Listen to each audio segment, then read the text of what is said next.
I was always asking the question, how did we get here? And I would get the answer from my parents, well, God put you here. And I would ask the question, but how did God get here?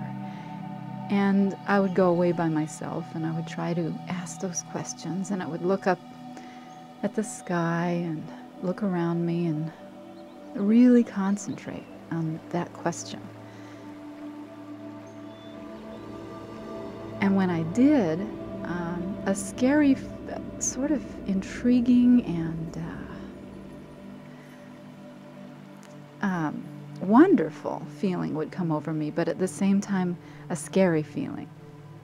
Because I felt like if I kept asking that question and really putting myself into that question, that I was going to be annihilated in some way, that my physical being was going to be annihilated and sucked into this strange vortex that had nothing to do with form.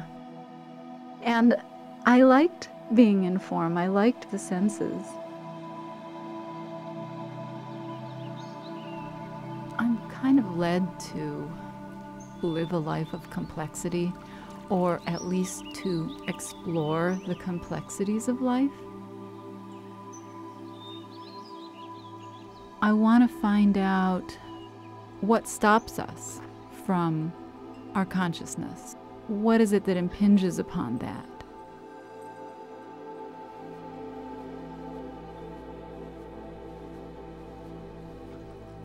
The best way that I feel to make a contribution is through self-realization. And by self-realization, that also is self-awareness. And I don't mean just me, self. But when I say that word self, I also mean we, and I guess I could say it, meaning all of this. You know, how does it all interrelate? How do we, it, I, interrelate?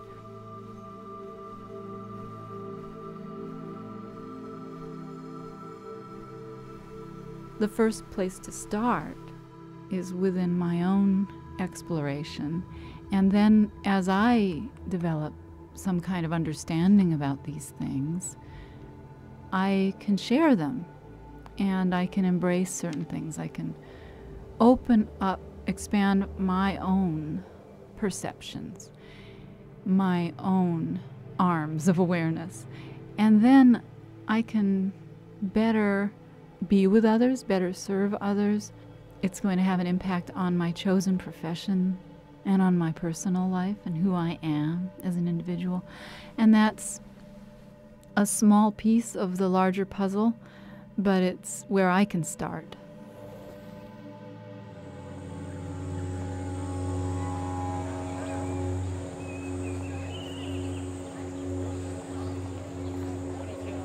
You know, we all hold everything.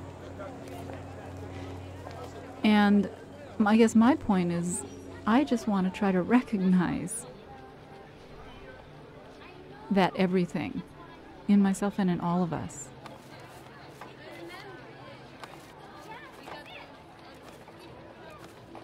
And sometimes by my interactions with people who perhaps might not ask those questions of why, maybe they have other lessons that I can learn. You know, maybe they can teach me something. Maybe what comes up for me is exactly what I need to work on, such as patience, non-judgment, forgiveness.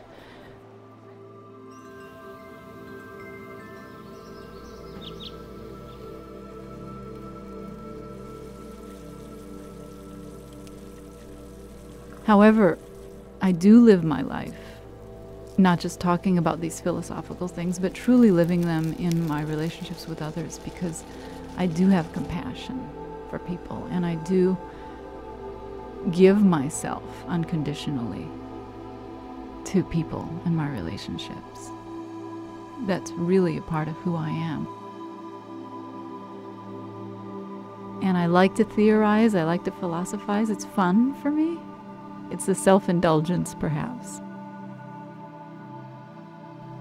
why am I here? And what can I do to make sure that my life is meaningful to me? These have been questions I've been asking, and I'll continue to ask. I'll never get any answers, really. Are there any answers really out there? How much can we really know? But the why is really why I do this. I hope to leave this world as a wise person, and I hope to have at least a little glimpse into sort of an underlying reality.